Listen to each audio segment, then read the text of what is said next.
What is going on out there in podcast land? We are back. It is conversation number 4. Yes, sir. And once again, y'all are dressed in black, and here I am, not another. But everybody, it's okay if all the flowers were the same color wouldn't be good.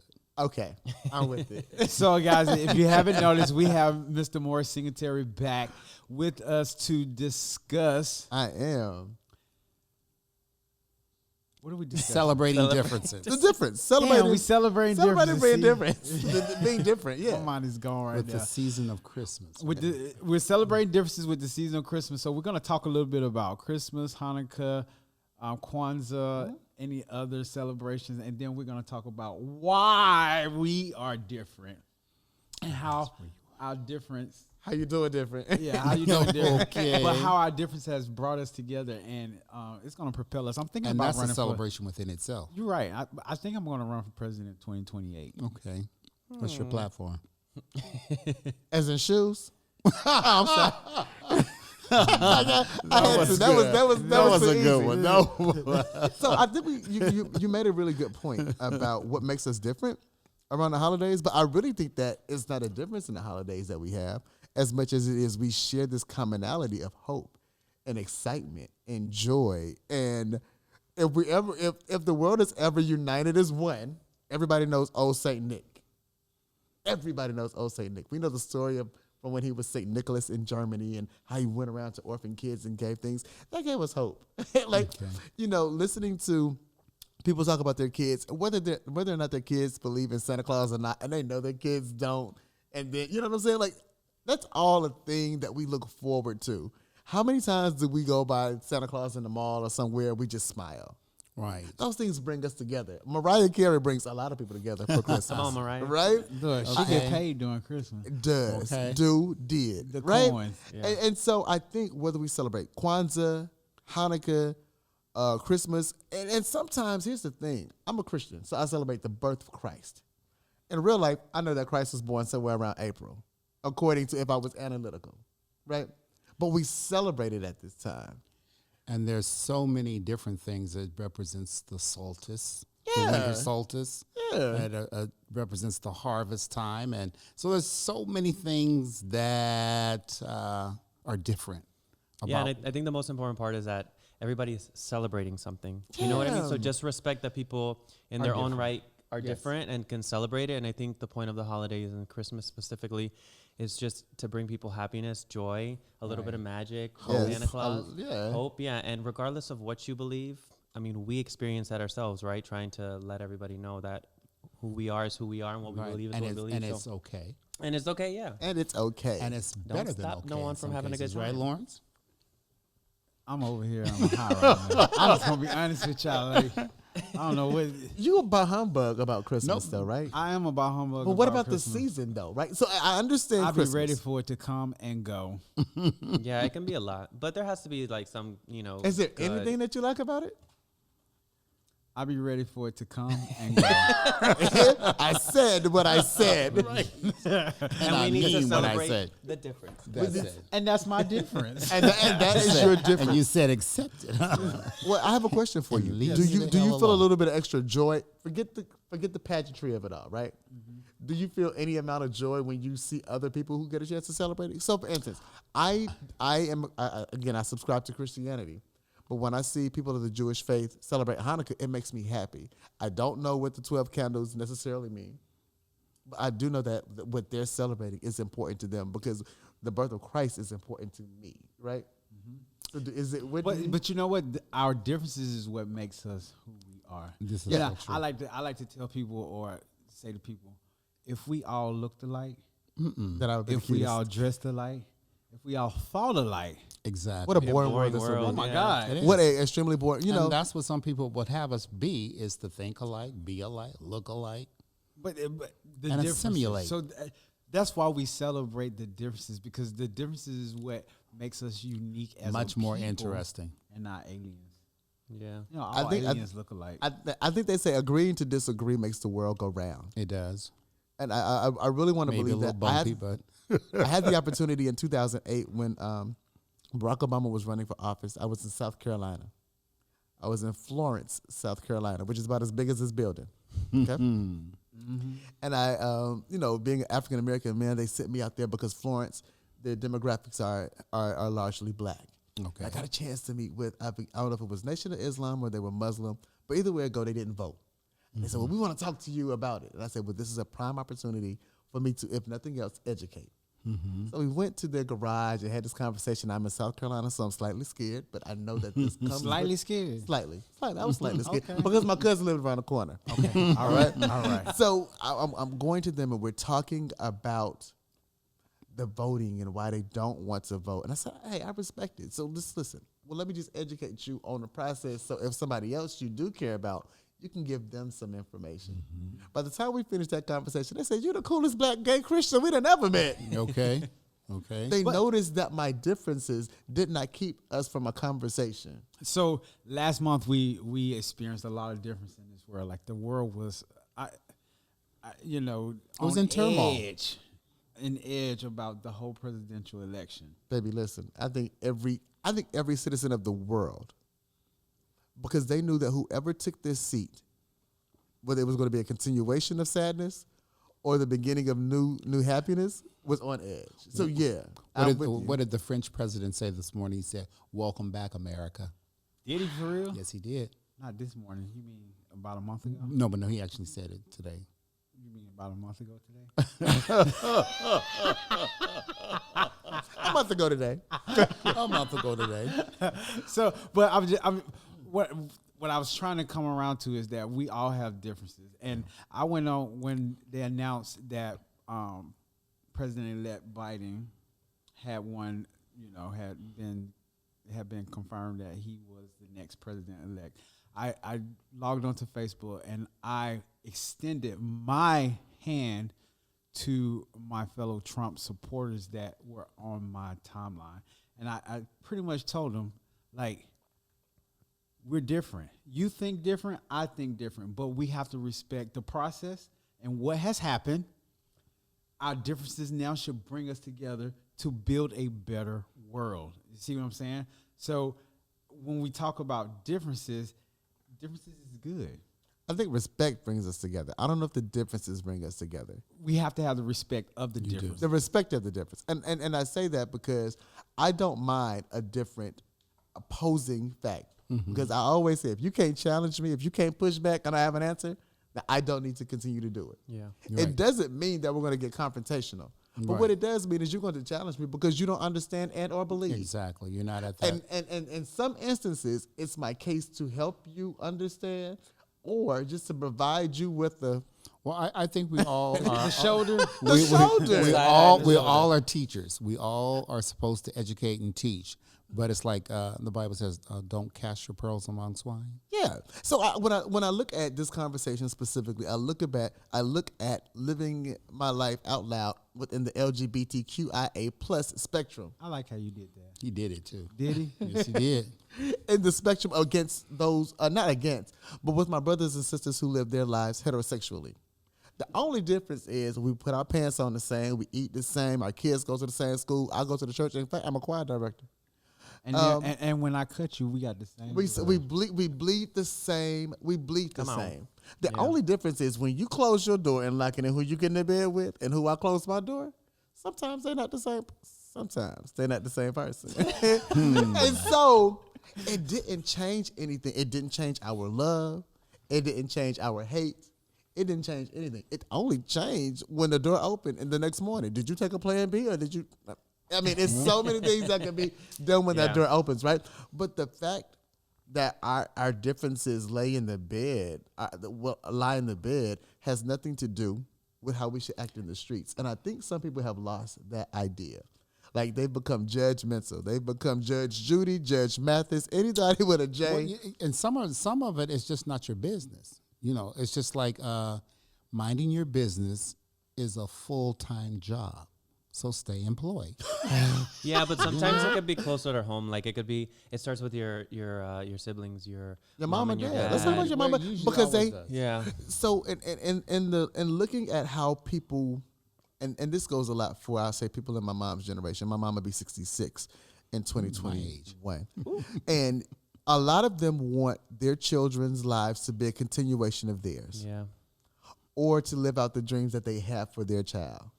And this child may have shown such promise as being a doctor, but then this child chooses to be an artist and is a successful artist at that.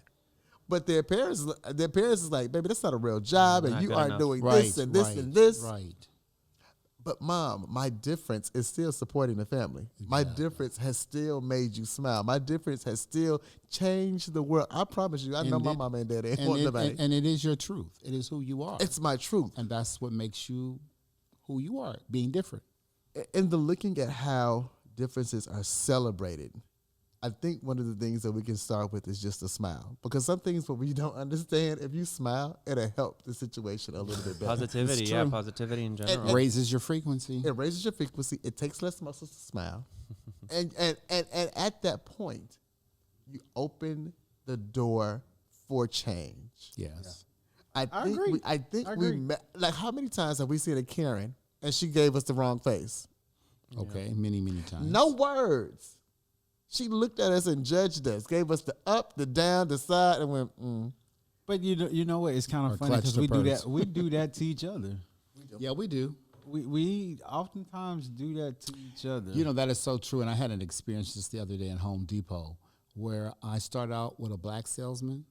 And I could tell he didn't really want to wait on me and my sister. You know, it was just the way he responded. the energy was low. The energy was low. And he didn't want to be bothered. Yeah. Do you know what he did? What'd he do? He went over and got a white salesman and had him to help us. And I thought, well, maybe he's going to lunch. Maybe he's taking a break. And then when I turned around, he was talking with another customer. Another person came in and he greeted them. So he just didn't want to deal with his own people. So sometimes we are our worst enemy. So for whatever reasons he had, maybe did. Can I maybe- celebrate him for recognizing that he wasn't going to be your best help? Okay. I do have a question. No, I have a question because racism is real. It's real at point blank. But just to be the devil's advocate, like let's say he was just irritated, didn't want to help you, didn't get a good vibe. How do you separate addressing or thinking that it's a racist action? So And there's just internal, because the there's, fact that there's internal racism. Yeah. for sure, and that's a thing. But I'm just saying, like, how do you know that you're in a racist situation as opposed to, you know, he might have just been irritated, didn't want to help most people know their people. And it's just like family. When we recognize family, we That's know. why my first question was he in the life? Yeah, and that was interesting because you said that because I think I even commented to my sister. I said he's probably closeted. Right. And if he said if he gave you 3 more minutes, he was going, what's singing? or you were going to spot him out. and he was gonna be- Exactly. Right, Yeah. yeah. Like, So I think that's what But happened. that's even my point is it could have been that and not because you're black. Which is But why we I have said, can we yeah, celebrate like I him? said, but you can, when you've lived in that type of, you can tell. Yeah. You Yeah, can no, I So know. so Yeah, can I that's can I fair. be very transparent right now? Yeah, for sure. All right. So when I was diagnosed and I finally decided, when are you not transparent? okay, Can I be realer than real? can I be more real? Can I be more real with you real quick? When I was diagnosed and I finally got back to feeling like I was worthy of talking to someone, Yeah. I did not want to talk to anyone who was HIV negative. That's a difference right there. That's a major difference. Yeah. And let me tell you what happened. The gentleman who I wanted to the class of people who had HIV, I wanted to talk to because I knew how I wanted to have sex. 2, I felt as though if that would be so much more comfortable as having these conversations. Hey, babe, did you take your pill? Yes, love, I took my pill. Did you? That never happened. I got more love in a romantic sense, and still today, from people who are HIV negative. You would think the difference would tear us apart. In my eyes, that's what happened in my eyes. But now, here I am trying to fight to be in a relationship or wanting to be in a relationship with people who are like me. Sometimes change is what's needed to make us better. True. The difference is what's needed to make us better. And I don't know if we always recognize it because we don't look at that part or we even allow it to enter the atmosphere that we're in. Yeah. So, Joel, What? so there's a difference between all of us here at this table, except for me and Morris. I think we're like a year apart. Growing up, being gay, what was that like? So let's go ahead. Let's see where you're going. No, I was just gonna say it was a weird place to be in because, like Morris, I grew up in the church. I didn't really have any gay family members around me, any gay friends. Hey, friend.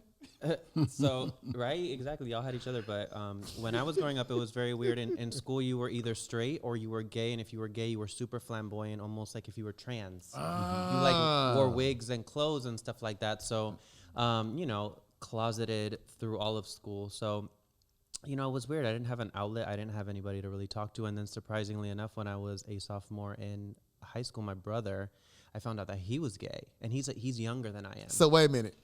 2 in 1 family, y'all done struck go.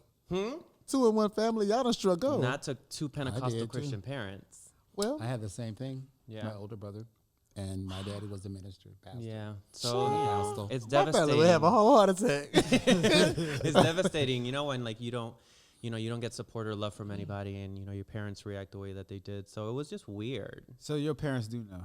My parents know, yeah. Okay. So we've all told our coming out Right. story. So that's why I'm And I a love little- that episode. Oh, by the way. mine's that's like a whole nother story, but mine's pretty intense. Well, we Are you healed from it? I don't think so. I'm still waiting for like the acceptance of my mom. Can I ask you a question? What's that? Will you be okay if it never happens?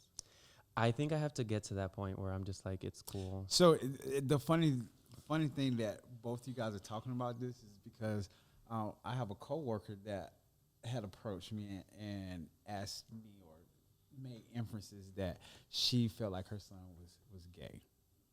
And I specifically told her, I said, let me tell you something. You are his mother. Mm-hmm. And until he is comfortable enough to know that whatever your decision is or how you react to it, when he becomes comfortable with knowing that, that's when he'll come out. I said, but until then, he's not going to tell you nothing, baby. Yeah, and it's interesting that you asked me that because I was talking to my sister the other day, and she was like, you have an ideal situation. Your mom, what she meant to say in more or less words is she tolerates me. She didn't kick me out. She doesn't understand the concept that I just want acceptance. But and she was like, what more do you want? And in this conversation, I'm realizing I just want her to celebrate our differences. You tolerate medicine. That's what I said. You tolerate medicine. You don't celebrate medicine. That's what I'm talking about. And so don't tolerate me, celebrate Thank me. you. Yeah. And if you have to tolerate me, please dissipate me. Like, don't be near me. Like, I can't do that. That's my mom, though. I get can't it. do that. And so, hold on. Now, let me be even and it's sensitive for me. Although I'm HIV positive and my mom knows because at the time I was so very sick, I told her how I got it. Don't think that this is all peaches and cream with me. And I'm 43 years old. I'm her good son. I'm still like our relationship is one thing, but I'm not in a relationship with anybody romantically because I know that they're going to want to meet my mama. I'm going to want to meet theirs. And we ain't there yet today still. Now, does my mom love my friends who she knows are in the life? Yeah, she loves my friends because they love me. Yeah. Right? And I don't know if I'm offering words of consolation, but know that if your mom loves you this much now, knowing what she knows, her love will continue. There is a capacity though. Yeah. And I don't want people to put more on somebody whose capacity doesn't hold that. Mm-hmm. Yeah, My but that's mom your may- mom. Hold on, She should have an infinite amount of love. So you Hold should on, never, she's you'll not never my get mo- to that peak. My mom is never going to not love me, but she can't handle that part of me. So your mom has a capacity, not that she stops loving you, but what she can handle. Yeah. And what we don't want to put on people who love us and who will love us no matter what, there's a capacity that they can handle. And that's where I am with my mom. And I'm not saying that that's going to be your thing, but I want to offer you that because your mom's capacity to love you may not go past the LGBTQIA+. Yeah. But she loves her baby through thick and thin. I feel that at some point, her capacity to grow stopped. Oh, yeah. Oh, yeah. So, yeah. we, as parents or as people, we are continually evolving. So when we don't learn to adapt and adjust to new things, we become stagnant.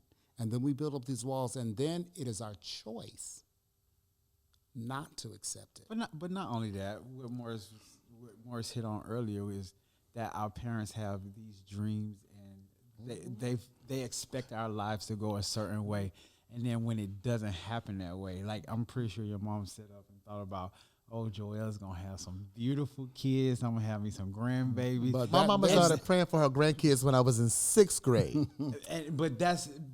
But what they don't understand is that you can still do all of that. Yeah. Well, with my mom, it's just about salvation. Period. That's it. It has nothing to do with anything else but salvation. And I don't argue it anymore because I'm just like, I'm trying to change your mind. You're trying to change mine. I'm celebrating our differences. I'm celebrating yours, but you're not celebrating mine. And I can't fight that. The Bible's never going to change. For her, it's never going to make sense. It's going to be very black and white. And I'm not going to I don't want her to feel like she's giving up her salvation to adapt to my point of view. Because that would be going against the Bible, going against God. And I don't want to be held responsible for that. That's her capacity, though. That's her capacity, but not to evolve, because you're not evolving.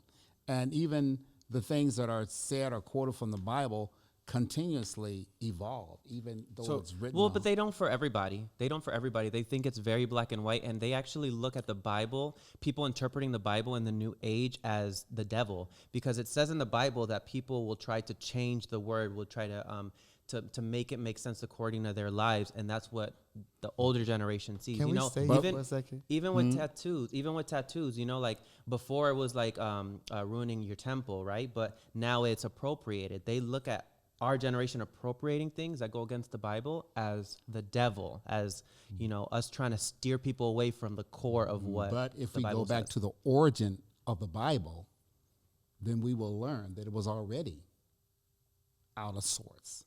Can I talk about this Bible thing for a moment? Mm-hmm. I love this Bible thing.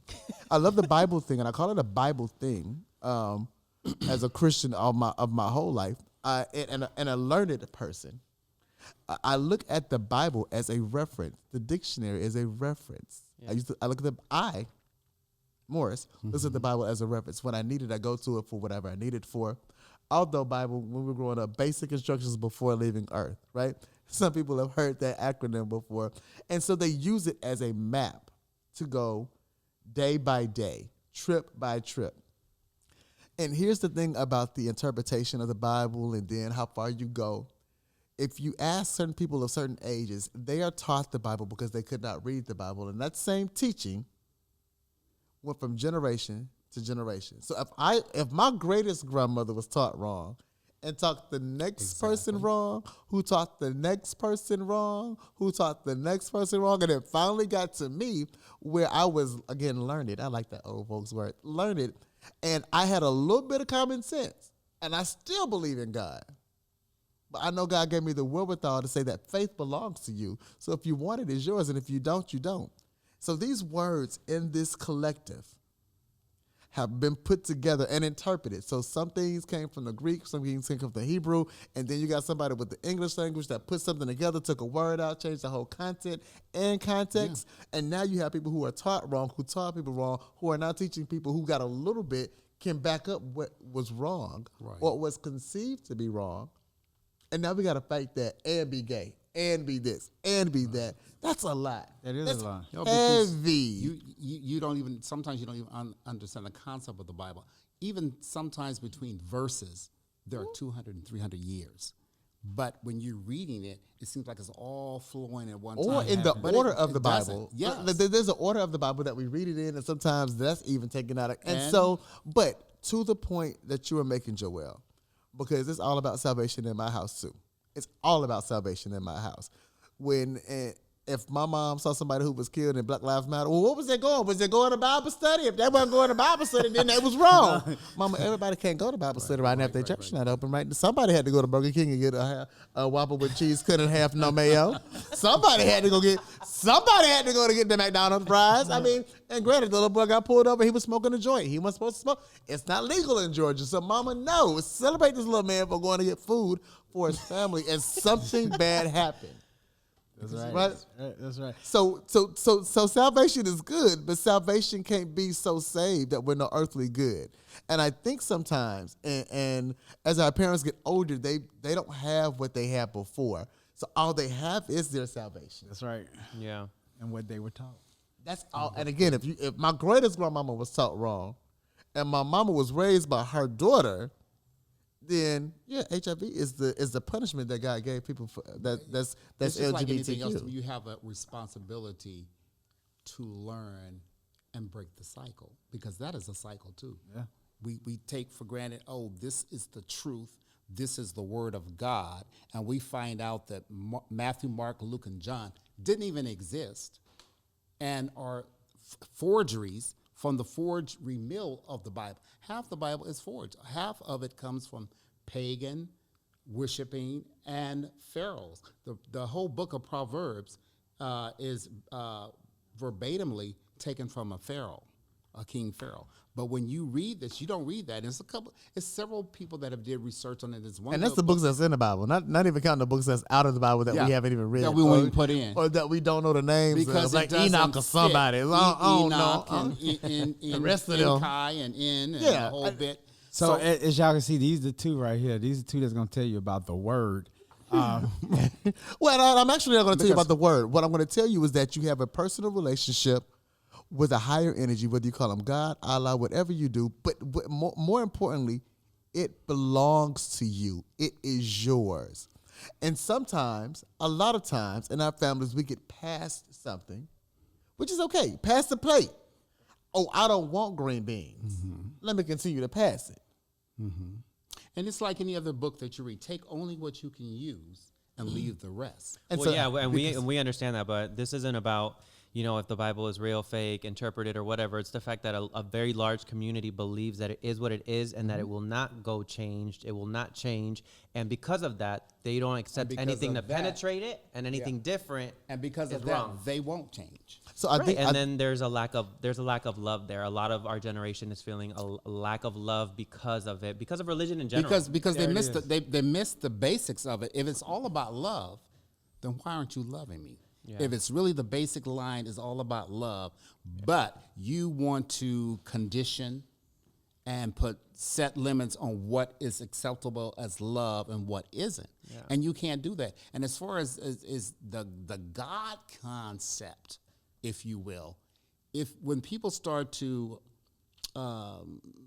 ethnicize him and socialize it or him. That's what I said. And I can tell everybody, let's talk about it. Because when you say God, so every time somebody says God, I see dick. We're talking gender here. We're not talking spirit. So when every time I'm talking about breast cancer. Let me clutch my pearls. Because my heart just jumped. Right. I mean, it's like, okay, so he said, okay, so Dick said. Because angels and spirits don't have genders. So why have we given, and getting back to it, maybe her, because El in its true interpretation is a female. And we say Elohim, that's God's, but El, the singular one, is a woman, is referred to a woman. So it's that you just can't read that Bible and take for granted this is it, and this is the blueprint to live life for. You got to read and explore everything that was going on at that time, in that period of time. Mm-hmm. Because if you look at what God spoke, the language that he spoke, Jesus, let me say that, was Hebrew was such a limited, and it wasn't even, it was a dialect of Hebrew. It wasn't something that was used or spoke, Hermetic, I think it was, that wasn't spoke to everybody. And you have to realize that during that time, so in other words, nobody couldn't read. So in other words, for folks in South Carolina who watching this, hey y'all. So somebody from South Carolina, they spoke Geechee. Jesus spoke Geechee, but it still meant the same thing as South Carolinians when they spoke. But I'm just saying, don't take for granted, and I think the awesomeness of a source, and that's one thing that the Eastern philosophy says as well, is I think the Rig Veda says that, know that one thing by knowing which everything else can be known. So it's know who your source is. And so that way you have access to it. But like I said, when we start compartmentalizing it and saying this and that, then that's what we lose. If God is the God, if you will, because I don't use that term, but I use it for people to understand. But if you call him Allah and you call him Christ and you call him God, And if he's answering your prayers, then he or she or it, the source, is so awesome that we don't get it. We can't even comprehend how the source works. And we're limited because it's an infinity of possibilities just between A and B. But we're still trying to go A, B, C, D, E, F, G, and the whole thing. So we're not understanding that, yes, I'm the source. I am the great I am or whatever. I'm the source, and I'm so awesome. I'm so out there. I'm not a jealous God. I am not a jealous God. Because if I was jealous, I wouldn't have made you. And if I was a perfect, this whole element of that, okay, so in other words, if God sent his only begotten son for this mission, he failed. We're not going to He admit failed. that. Yeah. Look, I Yeah, don't we know failed. if you guys realize or not, but he is deep about this. He going in. You got me ready to question some things at the same time. But I want to ask. I know we have to wrap up, so I'm going to ask you this: in the difference that you will have continually with your mom, per se, are you okay with the difference that you will have? No, because I think at the end of the day, I'm feeling a lack of love, and I feel like I need that. Just as a person. Which hunts and plays a understand. lot of our It does. millennial generation. It does. Well, listen, I'm not a millennial, and I too feel that. Like I want the love. I want the love that my mom will have if I bring someone home and says, "Mom, this is the person I'm interested in being your son-in-law." Yeah. I'm not there yet, so You I know. just wanted to let you know I'm with you. Well, And it is so deep because I have my parents, Church of God in Christ. Ooh, you can't join in. You got to be born in. Yeah. So that was it. The most strict of the strictest. Okay. Restrict. Yeah. Okay. And for my parents to Hey, Coach Folk. accept me and my brother as we were, it was a process. But the bottom thing came down to love. And even my father and my mother said, "You came from us. We're going to always love you no matter what." To the point that my father allowed my oldest brother to have his lover in the house. He stayed with us for a while, so that's growth. That's when you grow. We could that is never. really grow. So we got to grow and go. We gotta go and go. All right. On that note, With that being said, you guys, thank you for joining us. If you have any questions and or comments or anything you would like for us to cover, recover, uncover, discover, okay. like all that. let us know. Drop us a DM. If there's anything you want from Mr. Morris over here, I know how to get the word back to him, and he can tell us what we need to do. Anyways, like I always say, before you wrap it up, Yes. I just want to say, Morris, thank you so much oh gosh, for we do this all every time, the don't we? information that you've brought us and all the clarity and all the getting out of your comfort zone Thank you so to much. talk to us about That's that ATL, shawty. Hey. ATL, shawty. We appreciate it. And please do come back again. Thank you so much. I appreciate that. Well, with that being said, you know what I like to say. Being you is the best you can be. And we're out. We out. Bye. Peace out.